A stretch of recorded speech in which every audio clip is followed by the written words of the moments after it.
What is Dead by Braden Powell. Read by McSpooky Sweaters.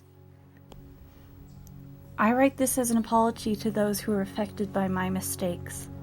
I hope that you can find it in your hearts to forgive me, though I will understand if you can't.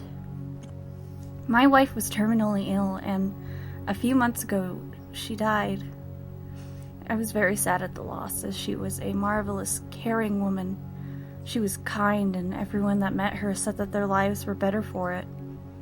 I couldn't bear the pain, though, so I did something terrible. I will not tell you how I did it or how I learned to, for enough damage has been done. But I found a way to bring her back, to raise her from the dead. I could no longer bear to be alone, and I made a terrible mistake in my loneliness. When I finished the ritual, nothing happened. Not at first, anyways. I was about to rebury her when I first started hearing breathing. With an understandable measure of joy, I realized that the sound was emanating from her mouth. I had done it. At the time, I could not fully understand what it was, but in my blissful ignorance, I carried her home. She was not the same. She was no longer caring, but a primal, instinctive beast. She howled and screamed, snarled at me whenever I passed. I was worried, not for my own sake, but for hers. She could escape. She could go out and do something to get hurt. Let the record show that it was for her own good that I locked her in my basement. I never meant to keep her that way. I never knew that my actions would set a chain reaction of unfathomable horrors into action. I kept her there for as long as I could, but her screams grew more and more desperate.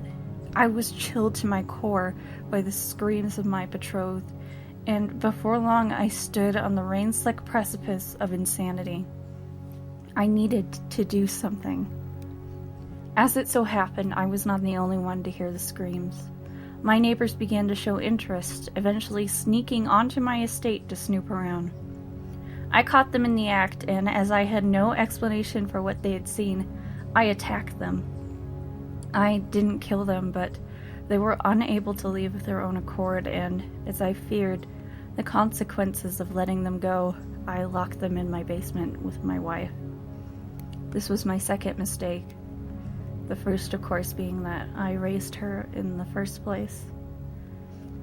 That night, I knew the sound of crunching bone. Upon my awakening in the morning, I went down to check on the neighbors. One was gone.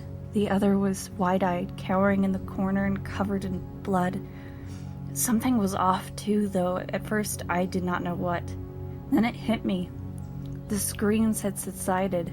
My wife was asleep. She had fed, and now she slumbered. All this time, the screams were of hunger. I shut the door and went to lie down. She lasted a few more days, obviously feasting on the other neighbor. It seemed that she only needed to eat once every few days.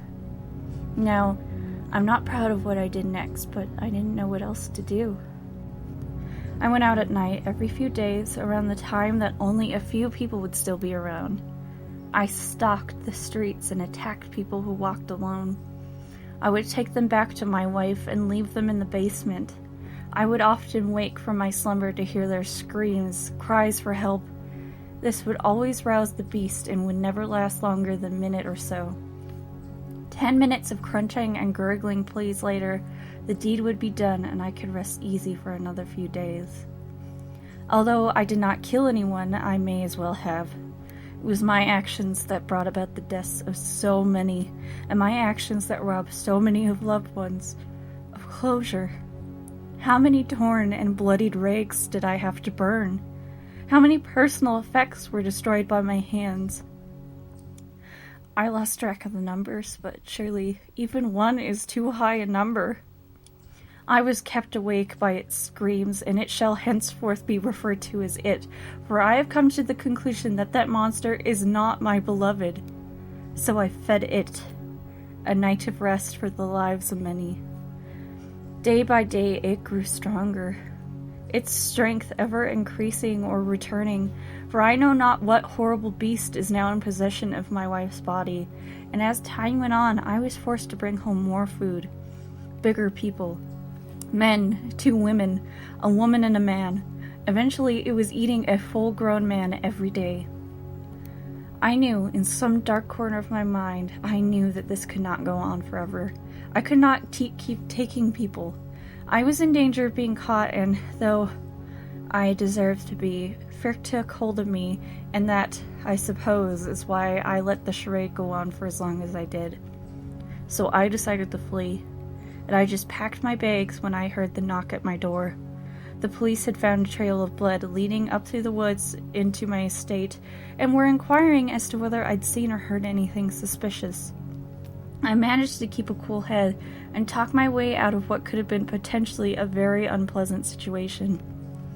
I know not why, only that I deserved it. It began to scream.